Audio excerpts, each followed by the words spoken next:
피곤하기도 하고 또 낙심하기도 하는 일들이 있을 때 우리가 어떻게 극복하고 정말 주님 영광 위하여 주님 나라 생각하면서 주님의 백성답게 살아갈 수 있을지 하나님께서 저희들에게 말씀해 주시고 가르쳐 주시기를 간절히 원합니다. 이 시간을 주님께 부탁드립니다. 감사합니다. 예수님 이름으로 기도드립니다. 아멘.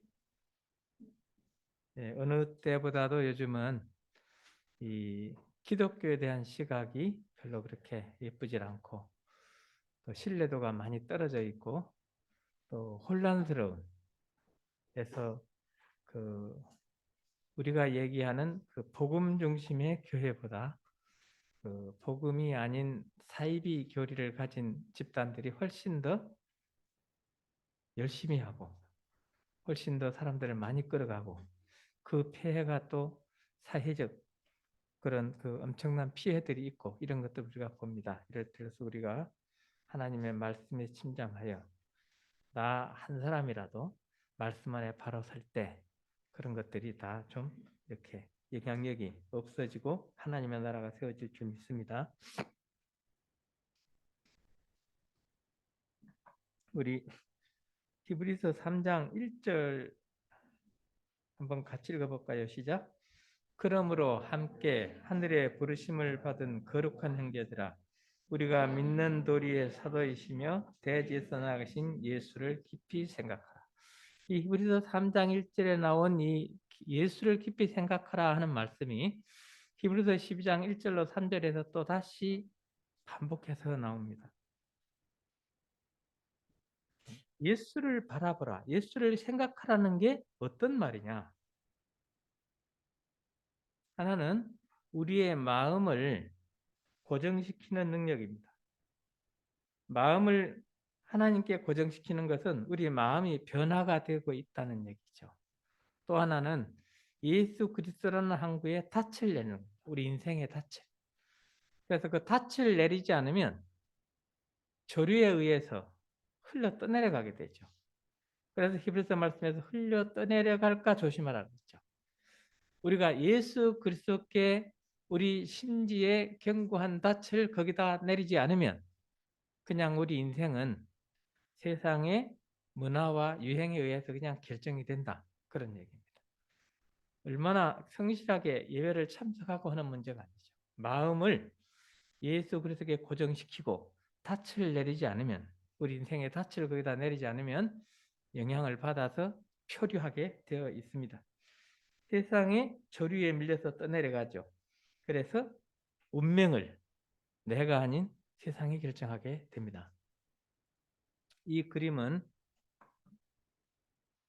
영적으로 우리가 성숙해 가는 것, 복음의 그 능력 안에서 우리가 성적으로 성장해 가는 것은 선택이 아니라 필수입니다. 필수인데 십자가의 크기가 똑같은 걸로 봐서 이 사람은 아무리 오래돼도 항상 그 자리인 것 같아요. 그러니까 이거를 우리가 이제 머리 신앙이라고 이야기를 하는데 이 지구상에서 가장 먼 거리가 머리에서 가슴까지라고 그래요. 마음의 변화가 없는 지식의 더함, 그거는 십자가의 사이즈가 변하지 않습니다. 그래서 하나님에 대한 그 하나님의 어떠하심에 대한 인식이나 자기 자신이 어떤 사람인지에 대한 거나 이게 항상 변함이 없어요. 그리고 연륜이 쭉 가다 보면은 그 보낸 세월만큼 읽은 성경 횟수만큼 알고 있는 말씀만큼 본인이 이제 많이 성장했다고 생각하기 때문에 늘 갈등이 생기는 거예요. 갈등. 마음이 변하는 거죠. 그래서 그 마음이 변화를 받아 하는 얘기. 우리 로마서 12장이 그렇게 시작하잖아요. 마음이 변화를 받아.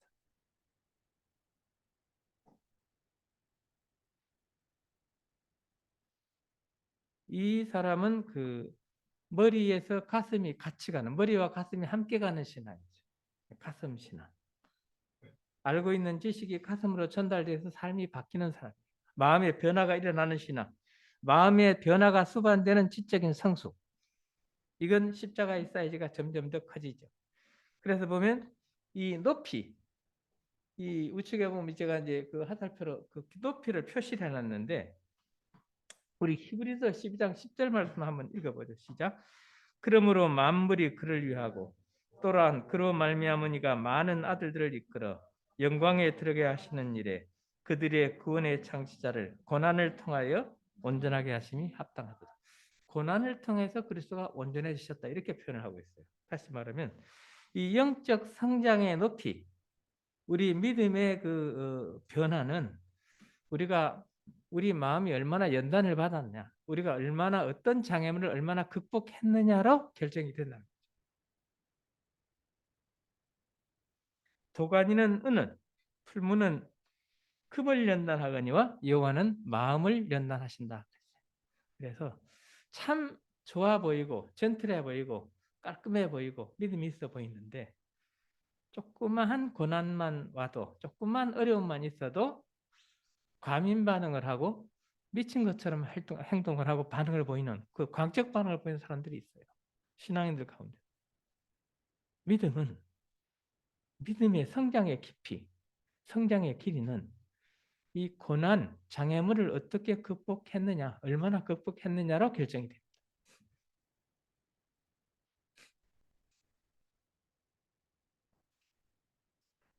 우리 시선 찬양을 같이 하면서 들어가도록 하겠습니다.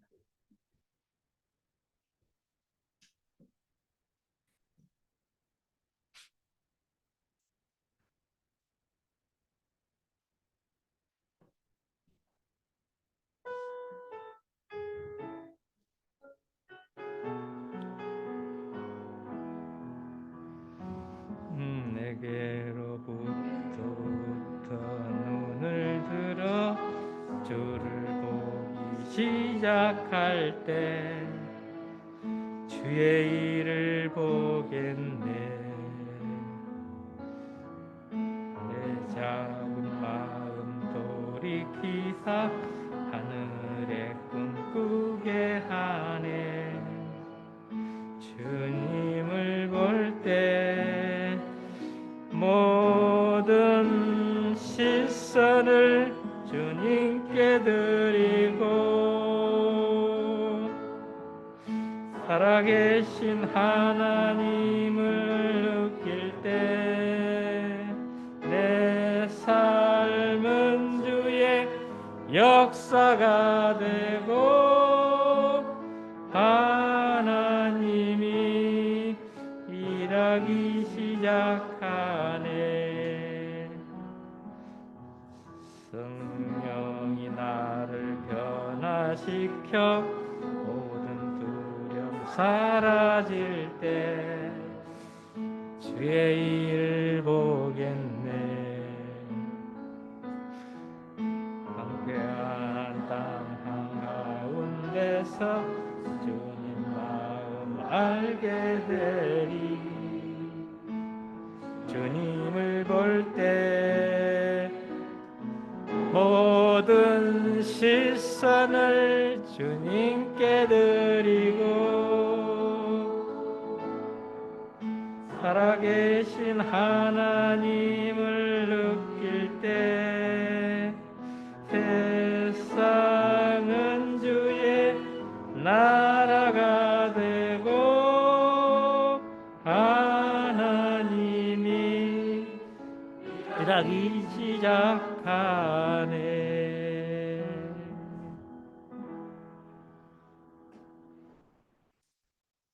오늘은 그래서 여러분들하고 같이 사례를 통해서 세 가지를 좀 나누고 싶습니다. 하나는 산 넘어 또 산이 나올 때 우리가 어떻게 해야 되느냐. 그거는 가도 가도 출구가 보이지 않을 때. 그럼 어떻게 우리가 그러면 여호와께 시선을 고정하며 살아갈 수 있을 것인가?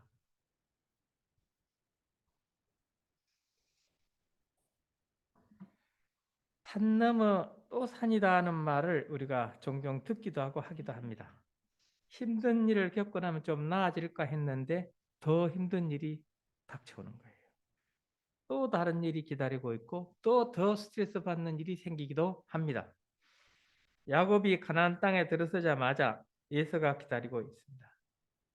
라반이라는 그 산을 20년간 정말 죽으림을 다해서 극복하고 좀 챙겨가지고 야반도주를 해서 이제 드디어 이제 라반 손에서 빠져나왔다라고 생각하는 순간 에서가 기다리고 있었던 거예요. 긴 세월이 흘렀지만 에서는 여전히 야곱을 죽이고 싶은 생각을 갖고 기다리고 있었던 거죠. 증오는 시간이 지나면 살인이에요. 증오를 그래서 분을 품지 말고 그랬어요. 해가 지도록 분을 품지 말고 한 이유가 그 분이나 억울함이나 증오심이 해를 넘기면 날이 바뀌고 달이 바뀌면 이제 죽이고 싶은 마음으로 바뀐다는 거예요. 야곱은 이때 어떻게 해야 될까요?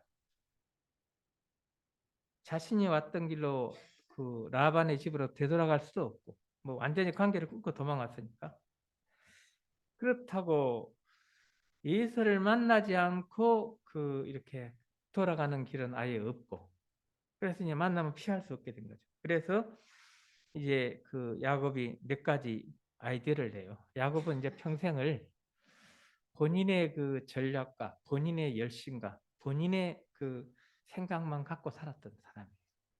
그래서 역시 여기서도 마찬가지로 이 에서형을 극복할 방법을 생각하는데 먼저 딱 그 떠보기 위해서 사자를 보내 가서 정찰을 한번 와라 그렇게 하죠. 그래서 그 앞서 자기보다 앞서 사자들을 보냈다. 창세기 32장 3절에 그리 돼 있어요. 그런데 에서가 400명의 군대를 잘 훈련된 용사들을 거느리고 야곱을 죽이러 오고 있다는 거예요. 그러니까 아주 섬찟하죠. 반드시 야곱을 처단하겠다는 결의가 분명했습니다. 에서가 400명을 거느리고 주인에게로 오고 있습니다. 이제 이렇게 이야기를 합니다.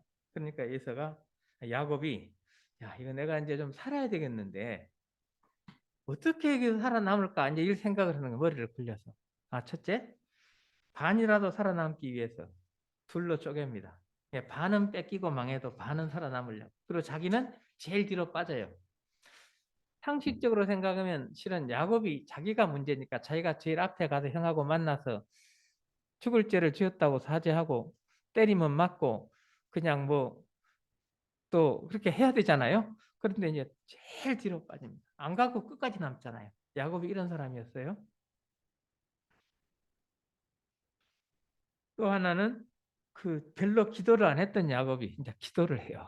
그러니까 다급하니까 기도를 한 거예요. 얼마나 다급하면 우리 창세기 32장 11절만 같이 한번 읽어볼까요? 시작.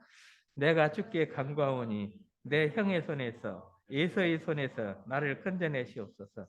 내가 그를 두려워하면 그가 와서 나와 내 처자들을 칠까 겁이 나기 때문이다. 뭐 솔직하긴 하네요. 예, 형이 나를 죽일 것 같아서 이렇게 기도합니다 하고 이제 기도를 해요. 그래도 이제 별로 그렇게 마음이 안 편해요. 그러니까 어떻게 합니까? 선물을 잔뜩 해서 보냅니다. 보냈는데 이것도 머리를 쓴 거예요. 한꺼번에 안 주고 순서대로 주라고 시킵니다.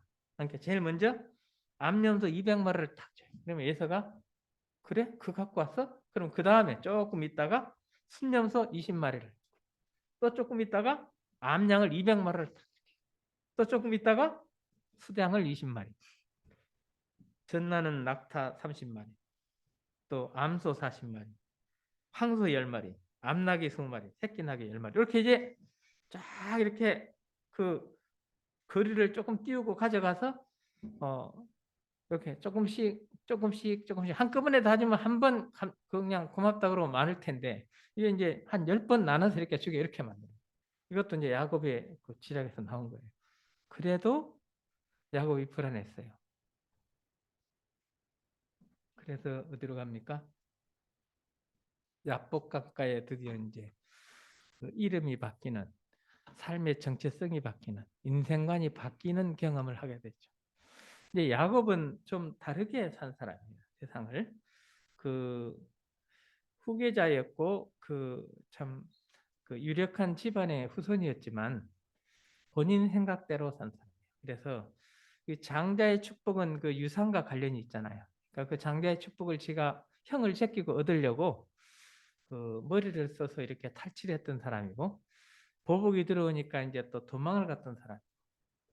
또 도망가서 그 자기 재산을 만드는데도 굉장히 그 머리를 써서 양을 양이 이렇게 임신할 때 새끼를 뵐 때 또 자기 몫으로 이렇게 올 수 있도록 그렇게 작전을 썼던 그런 사람이죠. 그러니까 지략이나 그 열심이나 여러 가지를 이렇게 그 자기가 할 수 있는 수단 방법을 안 가리고 성공을 위해서 열심히 뛰었던 사람 야곱입니다. 그래서 이 야복강가에서도 하나님께서 야곱을 변화시키기 위해서 하신 방법은 성경 어디에도 나오지 않은 특별한 방법. 씨름에 천사가 졌다 이렇게 나와요. 그런데 어떻게 됐냐? 축복을 하지 않으면 당신 안 나죠 이렇게 된 거죠. 그렇게 하니까 그 환도뼈를 치고 그 환도뼈는 평생 살아가면서 장애인처럼 살아야 됩니다. 그러니까 그럴 때마다 야복강을 기억하면서 그럴 때마다 내가 야곱이 아니고 이스라엘이지. 그럴 때마다 뭘 하려다가도 내가 참 그렇게 하면 안 되지. 이렇게 리마인드가 가능하도록 하나님께서 이제 야곱을 변화시키신 거죠. 야곱은 자신이 원하는 것은 수단과 방법을 가리지 않고 얻어내는 그런 사람이었어요. 교활한 방법으로 장자권을 얻어냈죠. 아버지 이삭을 속여서 축복 기도를 받았습니다. 라반의 양떼를 속임수로 다 챙겼습니다. 가족을 데리고 야반 도주를 했습니다. 그때까지는 나름대로 자신이 계획한 대로 다 잘 돼서 성공을 했고 후회가 없었어요. 그런데 형을 만나러 가는 순간 그냥 모든 것이 무너져 내렸습니다. 왜냐하면 힘으로 형한테는 못 해보거든. 절대 대적 불가. 아주 그 싸움을 잘하고 신체가 건장한 형이 딱 그 400명을 데리고 온다는 그 앞에서 야곱이 이제 대책이 없었습니다. 모든 것이 무너져 내렸습니다. 야곱은 열심과 욕심 이 두 가지의 힘을 가지고 평생 하나님을 대적할 대상으로 여기가 살아왔던 사람. 하나님의 뜻하고는 아무 상관이 없었던 사람이었어요. 약속을 의지하지 않고 힘과 때의 논리로 가득한 그에게 그것은 하나님을 믿는 신앙이 아니다라는 것을 일깨워주게 한 하나님의 방법, 그게 야복강가의 씨름이었습니다. 하나님은 야곱의 환도뼈를 쳐버렸습니다. 환도뼈는 대퇴부와 상반신을 연결시키는 뼈로서 온몸을 지탱해주는 역할을 합니다. 그래서 야곱은 평생 이제 쩔뚝거리면서 남은 생애를 살 수밖에 없게 그렇게 됐죠. 야곱의 인간적인 열심과 그 채워지지 않는 그 욕심이 그 순간 무너져 내렸습니다. 야곱은 야복강가에서 모든 것이 무너져 내렸습니다. 한도뼈가 무너진 것이 아니라 그의 생각과 가치관과 삶의 목표가 다 바뀌어버린 것입니다. 그동안 하나님과 상관없는 인생이었지만 이제 하나님 안에서 사는 사람으로 인생이 바뀌게 됩니다. 그래서 하나님께서 이름을 이스라엘이라고 바꾸어 주십니다. 산 넘어 또 산이 나올 때 나의 욕심, 나의 열심을 하나님 앞에 내려놓고 무릎을 꿇으시기 바랍니다. 정말 해도 안 될 때, 뭘 해도 자꾸 뭐가 더 어려움이 닥칠 때, 그때 우리 자신들을 돌아보는 지혜가, 나 자신을 성찰하는 기회가, 시간들을 가지시기 바랍니다.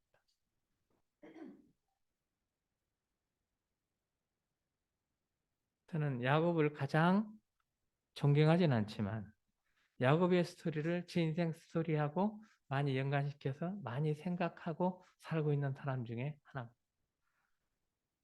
그럴 수밖에 없었는 게요. 제가 16살 때 거의 소년가장이었어요. 그러니까 하고 싶은 게 많은데 실제는 환경 때문에 아무것도 할 수 없는 환경. 그래서 그때 써놓은 시가 있는데요. 일기장에. 그 시를 제가 지금 읽어보면 상당히 처절해서 간혹 눈물이 날 정도로 그런 시들이 있어요. 그래서 한국사는 좁아서 못 살겠다고 내가 선교사로 가겠다는 생각을 했는데 그보다 더 큰 생각이 제 뒤에 있었던 거죠. 제가 호주 시민권을 32살 때 대사관 인터뷰를 해서 받아냈어요. 그래서 호주를 기반으로 그쪽 좀 다른 서방 국가에 가서 좀 내가 마음껏 좀 내 꿈을 내가 하나님 섬기는 사람이지만 크리스찬이지만 내가 하고 싶은 게 많으니까 가서 한번 해봐야 되겠다. 그런 생각을 했던 적도 있었어요. 그런데 세월이 쭉 지나가면서 보니까 결국은 하나님께서 나를 변화시키는 장소가 약복강가였습니다. 그러니까 요즘에 가장 많이 생각나는 죄가 뭔지 아십니까? 제가요, 초창기 내비게이터에서 성경 공부를 하고 나서 너무 좋아가지고, 브릿지 전도법이 너무 좋아갖고, 69절 암송 구절이 너무 좋아가지고, 부산 침례교회 장로님들 성경을 공부를 인도했어요. 그 젊은 아주 새파란, 그, 뭐 한, 대학교 1학년 정도 되는 나이. 그런데 그때 그 영어를 쓸 때, 그때 우리가 영어 단어를 많이 썼잖아요. 그러니까 그 50대 장로님들한테 영어 단어를 쓰면서 왜 스크립처 메모를 안 해왔냐고 이렇게 제가 막 했던 그 기억들이 나는데 입장을 바꿔보니까 참 어이가 없는 일이었더라고요. 그 오랜 세월 열심히 신앙생활한 장로님들을 제가 구원의 확신이 없다고 다그치고 이렇게 지금까지 성경을 기본도 모르고 살았냐고 저 젊은 아주 새파랗게 젊은데 그렇게 분별력도 없고 함부로 나대고 그렇게 거칠었더라고요. 제가 생각해 보니까. 근데 그게 왜 생각나는지는 모르겠어요. 그런데 제 자신이 어떤 사람인지를 이제 자꾸 이렇게 생각나게 하시는 그 과거의 그 한 줄 속에 하나인데 그게 왜 생각나는지 모르지만 지구멍이 있으면 들어가고 싶은데 그분들 다 돌아가셔서 가서 제가 이렇게 죄송했었다고 할 그런 기회도 없어요. 주님 나라 가면 제가 가서 사과를 하려고 그럽니다. 산 넘어 또 산이 나오는 거. 누구나 다 이런 경험하죠.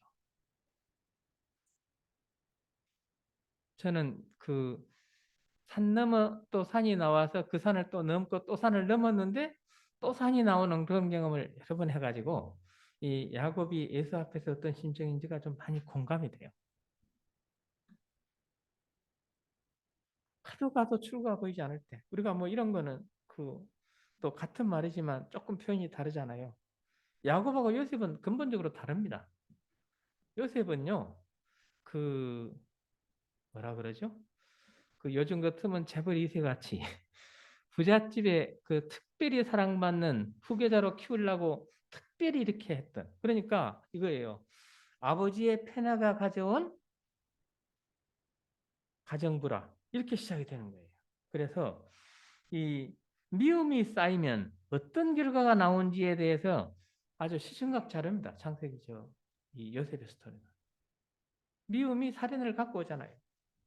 그리고 이 요셉만큼 인생이 급반전된 스토리를 가진 인물이 별로 없어요.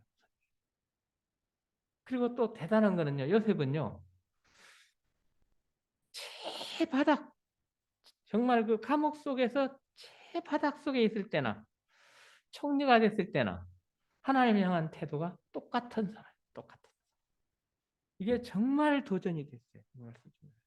그러니까 요셉은 성공을 했을 때나 그 바닥 처절한 그 지하실 감옥에 있을 때나 하나님 향한 시선이 똑같았던 사람. 그래서 하나님의 마음으로 사람들을 대했던 끝까지 겸손을 유지했던 이러기 쉽지 않습니다. 제가 내일 운명이 바뀔 수도 있어요. 제가 다음 주에 예를 들면 뭐 이제 그동안 뭐 생각해 계획해 왔던 것들의 그 마무리가 됐어요. 그러면 제가 이렇게 생각하는 거예요. 나는 그때 어떤 사람이 될지 내가 잘 모르겠다. 왜냐하면 그 환경 속에 들어가 보질 않았으니까. 우리가 그 재벌 2세 나오는 드라마를 보고 쉽게 흥분합니다.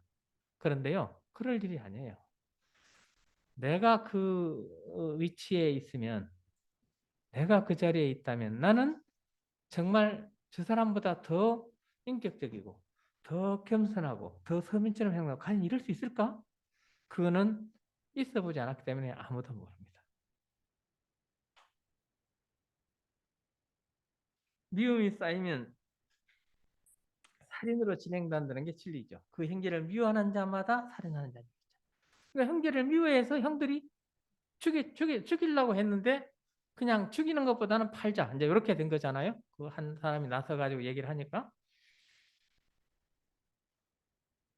그래서 이 부잣집 아들에서 이방 국가 노예로 이제 갑니다. 요셉이 이끌려 애굽에 내려가며 바로의 신하 친대장 애굽 사람 보디발이 그를 그리로 데려간 이스마엘 사람의 손에서 요셉을 사니라. 그 다음 스토리는 뭡니까? 누명을 쓰고 감옥으로 가는데 그 누명도 아주 치유가 불가능한 치명적인 누명을 쓰고 이제 본인하고는 아무 상관없는 그 누명을 쓰고 이제 그것도 말씀대로 살라고 최선을 다해서 노력했던 요셉이 그 누명을 쓰고 감옥으로 가지 않습니까? 그 보디발의 아내의 소락에서 좀 벗어나려고 최선을 다했는데 보디발 아내가 그 강간미수로 고발을 해서 감옥에 간 거 아닙니까? 그러니까 참 억울했겠죠. 참 많이 억울했을 것 같아요. 근데 정말 그 요셉의 위대함은요, 마지막 2년 같아요. 침묵의 세월 2년. 창세기 40장과 41장, 41장 1절이 이렇게 시작하나요? 우리 41장 1절 같이 한번 읽어볼까요? 시작. 만 2년 후에 바로가 꿈을 꾼즉 자기가 나일강가에 서 있는데 요 얘기죠. 술 맡은 관원장이 복직되고 당연히 기다렸어요. 요셉이. 그런데 아무 소식이 없었어요. 그리고 다 잊어먹었어요. 그러니까 그때 있었던 일을 술 맡은 관원장이 다 잊어먹은 거예요. 그리고 만 2년 후에 바로가 꿈을 꾸니까 그 해석을 물으니까 이제 요셉이 생각났던 거예요. 그러니까 2년 전에 나갔으면은 거지 요셉으로 살 텐데 그렇잖아요. 노숙자지. 딴 거 있고 갈 데가 어디 있어요. 2년을 더 기다려서 나오니까 총리로 나온 거죠. 그런데 이걸 알았겠습니까? 몰랐지. 저 마지막 2년은 처절할 정도로 힘들었을 것 같아요. 요셉은 드라마 같은 사람이죠. 아주 극적 반전이 일어나는 드라마의 주인공이죠. 우리 창세기 41장 40절 한번 같이 읽어볼까요? 시작. 너는 내 집을 다스리라. 내 백성이 다 내 명령에 복종하리니 내가 너보다 높은 것은 내 왕자뿐이니라. 요셉은 힘든 역경의 시절에 그의 눈을 하나님께 고정시키고 살았던 사람입니다. 요셉은 총리가 되어서 성공한 후에도 죽을 때까지 눈을 하나님께 고정했던 사람입니다. 비가 오나 눈이 오나, 그렇죠? 태양빛이 밝게 비치나, 또 내가 성공할 때나 실패했으나, 떨어졌을 때나 합격했을 때나, 내가 영광스럽게 됐을 때나 좀 어렵게 됐을 때나 상관없이 우리의 시선은 항상 하나님께 고정돼야 한다는 그 본을 잘 보인 사람, 이 사람이 바로 요셉입니다. 요셉처럼 여러분들의 환경이 바뀌어도 상관없이 눈을 하나님께 고정하는 그러한 복된 인생 사시기를 주님의 이름으로 축원합니다. 술 맡은 관원장이 요셉을 기억했으면 노숙자 요셉이었겠지만 2년 뒤에 나온 요셉은 애굽의 총대신이 되었습니다. 그 마지막 2년의 교훈을 제가 세 가지를 좀 정리해 봤어요. 첫째가 의지하지 말라. 두 번째가 원망하지 말라. 세 번째가 포기하지 말라. 의지하지 마라, 원망하지 마라, 포기하지 마라. 첫째는 사람을 의지하지 마라. 그 남은 2년 동안 얼마나 그 술 맡은 관원장이 원망스럽겠어요. 그 감옥에 있을 때 자기를 감옥에 오게 한 그 사람들, 관계된 사람들, 그 보디발의 아내나 보디발도 그렇지. 내가 어떤 사람인지 아는데 자기 아내가 좀 이렇게 별로 그렇게 안 착한 거 알면서 뻔히 알면서 나를 자기 아내 마누라 말을 믿고 나를 감옥에 보내? 보디발? 내가 나중에 진짜 나가봐라. 가만 안 두지. 뭐 이럴 수 있어요. 그런데 요셉은 원망하지 않았습니다. 우리가 거기 그 트랙에 많이 빠져요. 안 좋은 일을 겪으면 그런 그 사람들에 대해서 원망하는 마음이 막 생기면 이게 막 흐트러지기 시작합니다. 그래서 사람을 의지하지 마라. 원망하지 마라. 그리고 하나님을 포기하지 마라. 너희는 인생을 의지하지 말라. 그의 호흡은 코에 있나니 세말 가치가 어딨냐. 그러니까 사람을 의지하지 마라. 뭐 그게 딱 숨 끊어지면 끝날 인생인데 그 뭐 계산할 거 생각을 가치가 있냐 이런 얘기죠. 이사야 2장 22절 말씀. 형들에 대한 증오, 보디발의 아내에 대한 증오, 보디발에 대한 그 참 또 원망, 술 맡은 관원장에 대한 서운함.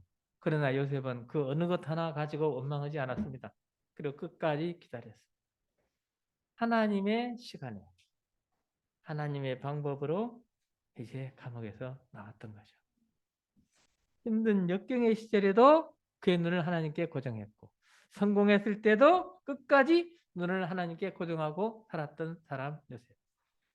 피곤하여 낙심치 않게 무엇을 해야 되겠느냐? 시선을 하나님께 고정하는 겁니다. 시선을 하는데 어떻게 구체적으로 할 거냐? 야곱처럼 무릎을 꿇으십시오. 야곱처럼 날마다 그 일어나는 여러 가지 증오와 원망과 여러 가지 갈등들을 가지고 하나님 앞에 무릎을 꿇으시기 바랍니다. 사람은 할 수 없지만 하나님은 하십니다. 전능하신 하나님, 천지를 지으시고 우리 생사복을 주정하시는 그 하나님, 우주에 주신 그 하나님은요, 무소부재하시고 전지전능하십니다. 그래서 우리가 올마이티 갓이라고 하잖아요. 올마이티 갓.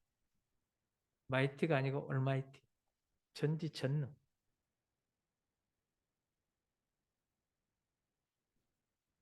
요셉처럼 어떤 경우에도 눈을 떼지 마라. 역경 중에서도 성공과 잘 나갈 때도 변함없이 마음을 하나님께 고정해라.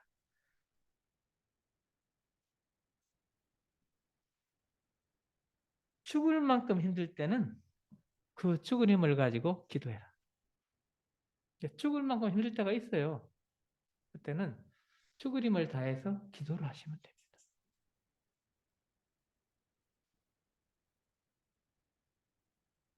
제가 몇 년 전에 시편 1편부터 150편까지를 묵상하면서 기도를 그냥 썼었어요. 그런데 그걸 이제 좀 기도책으로 편집을 하려고 보니까 어차피 쳐야 되잖아요. 그래서 요즘에 시편 1편부터 이제 제가 그 시편의 기도라는 그 책을 하나 쓰고 있습니다. 뭐 제 자신을 위해 쓰는 거니까 그게 뭐 베스트셀러가 돼서 잘 팔렸으면 좋겠다 이런 생각은 별로 없고요. 아무튼 좀 정리를 하고 있는데 참 은혜가 많습니다. 왜냐하면 기도니까. 제가 기도했던 과거의 내용들을 보니 그때 제가 어떤 환경에 있었는지가 한눈에 들어오니까 많이 공감이 되고 또 감동이 되고 감사가 되고 그런 것 같습니다. 너희가 피곤하여 낙심치 않기 위하여 무릎을 꿇으라. 눈을 하나님께 고정해라. 이 두 가지를 여러분들에게 권면하면서 오늘 말씀을 마치도록 하겠습니다. 우리 같이 기도하겠습니다. 너희가 피곤하여 낙심치 않기 위하여 저희들이 같이 자기들의 거역한 니들을 참으신 일을 생각하라 그랬는데 저희가 산 넘어 또 산이 나올 때 상상하지 못하는 장애물들이 우리를 덮칠 때 하나님 앞에 무릎 꿇는 약독강가의 야곱이 되게 해 주시옵소서. 또 출구가 보이지 않고 기다리는 일이 너무 힘들고 인생이 다 끝났다고 생각될 때 요셉처럼 시선을 주님께 고정시키고 하나님을 바라보는 힘들 때나 잘 될 때나 성공할 때나 또 실패할 때나 하나님께 시선을 고정하는 저희 되게 해 주시옵소서. 감사합니다. 예수님 이름으로 기도드립니다. 아멘. 네, 우리 같이 일어나셔서 중보기도 들어가도록 하겠습니다. 우리 찬양으로 들어가겠습니다. 이때라 이때라. 우리가 지금이 구원받을 만한 때인데 우리의 작은 몸짓, 작은 언어 한마디가 영혼들을 구원하는 그런 하나님의 도구가 되기를 바라는 마음으로 우리가 같이 찬양하겠습니다.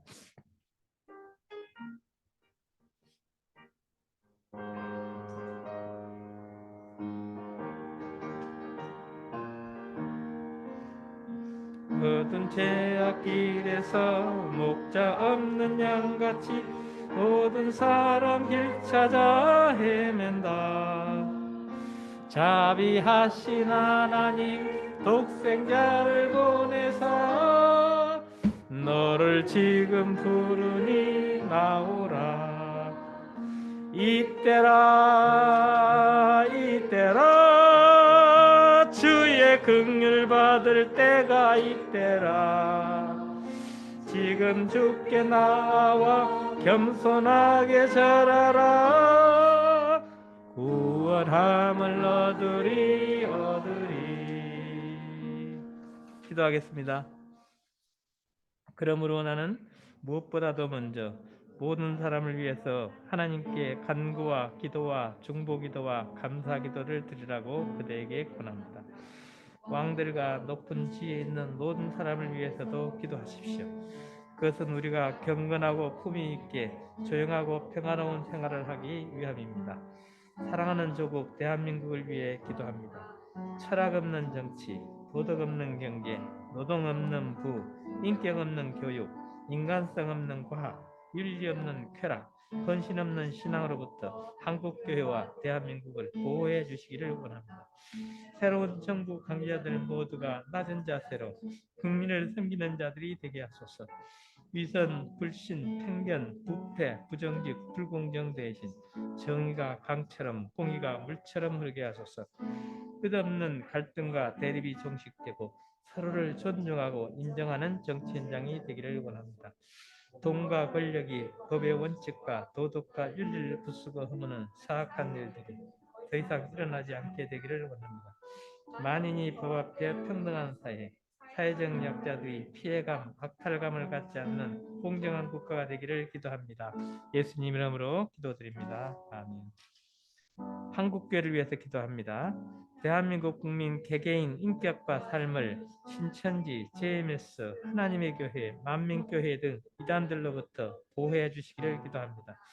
기존 교회들의 극우화로 인한 정치 세력화를 막아주시고 세속화, 타락의 물길을 바꾸어주사 빛과 소금의 역할을 잘 감당하게 되기를 기도합니다. 복음의 능력이 역사하는 교회, 믿음이 온전하게 성장해가는 성도들이 되기를 기도합니다. 교만과 분열, 거짓과 허영심, 음란, 우상숭배 등 한국교회의 시학을 회개합니다. 회개의 영을 부어 주시옵소서. 내 이름으로 일컫는 내 백성이 그들의 악한 길에서 떠나 스스로 낮추고 기도하여 내 얼굴을 찾으면 내가 하늘에서 듣고 그들의 죄를 사하고 그들의 땅을 고칠지라. 동아시아를 위해서 기도합니다. 우리 가운데 역사하시는 성령의 능력으로 말미암아 DY 선교사들이 만나는 모든 사람들 심령 속에서 부흥의 불길이 타오르게 되기를 기도합니다. 이 선교사 부부의 건강을 붙들어 주시고 교인들의 필요를 잘 분별하고 채워주는 지혜를 주시기를 기도합니다. 주님과의 교제에 형통하게 하시고 충성된 영혼들을 보내주사 백을 쫓는 5, 만을 쫓는 100명의 일꾼들을 불러일으켜 주시기를 기도합니다. 아마존을 위해 기도합니다. 양성직 선교사 부부의 3국경 지역 브라질, 페루, 콜롬비아 현장 사역 가운데 임마누엘 하나님의 임재, 하나님의 영광이 충만하기를 기도합니다. 일자리 공급, 자립 공동체 구축하는 일, 양계, 양돈, 양어, 식물 재배 등을 보호하시고 활로를 열어주시기를 기도합니다. 개척된 또는 개척 중인 교회들을 보호하시고 성장시켜 주시기를 기도합니다. 성 프란시스코 교회, 성 마틴 가정교회 성장과 보이후아스 교회 건축과 공카밍요 마이우르나 마을들의 예배당 건축의 길이 열리기를 기도합니다. 어린이들 사역을 감당할 교사훈련이 시작되었습니다. 필요한 사람과 재정을 공급해 주시기를 기도합니다. 우리 백마 중앙교회를 위해서 기도합니다. 우리 군성교사 조태분 목사 부부, 권성준 김혜숙 부부가 오직 성령의 나타나심과 능력으로 행하여 주의 뜻을 이루어가게 하소서. 신앙 있는 간부와 군종들, 성도된 장병들, 구원을 기다리는 장병들에게 영적, 사회적, 개인적 필요들이 채워지는 교회 되게 하소서. 부대와 원활한 소통과 개별 구성원들과의 접촉이 원활히 이루어지고 복음적인 관계를 맺어가기를 원합니다. 백마중앙교회 성도들이 온전한 예배자가 되어 하나님의 영광을 드러내도록 기도합니다. 예수님 이름으로 기도드립니다. 아멘. 세월 빨리 흐르고 세상 친구 가는데 너의 영은 오늘 밤 떠나도 주의 구원 받으면 천국에서 영원히 주와 함께 살리라 살리라. 이때라 주의 긍휼 받을 때가 이때라. 지금 주께 나와 겸손하게 아뢰라. 구원함을 얻으리 얻으리. 기도하겠습니다. 여호와는 내게 복을 주시고 너를 지키시기를 원하며 여호와는 그 얼굴로 내게 비치사 은혜 베푸시기를 원하며 여호와는 그 얼굴 내게로 향하여사 평강 주시기를 원하노라 할지니라 하라. 오늘 우리 예배에 함께한 사랑하는 우리 이해는 공동체 가족들 가정과 자녀들의 머리 위에 백마중앙교회와 승리교회와 전세계 모든 국가 내 ENM의 각 지체들과 아마존과 동아시아의 지체들과 교제 가운데 있는 국내 교회 모든 이들의 사역과 가정 위에 주 예수 그리스도의 은혜와 하나님의 사랑과 성령의 교통하심이 영원히 함께 하시기를 간절히 축원드립니다. 아멘. 우리 찬양 후에 사회자가 기대 마무리해 주시겠습니다.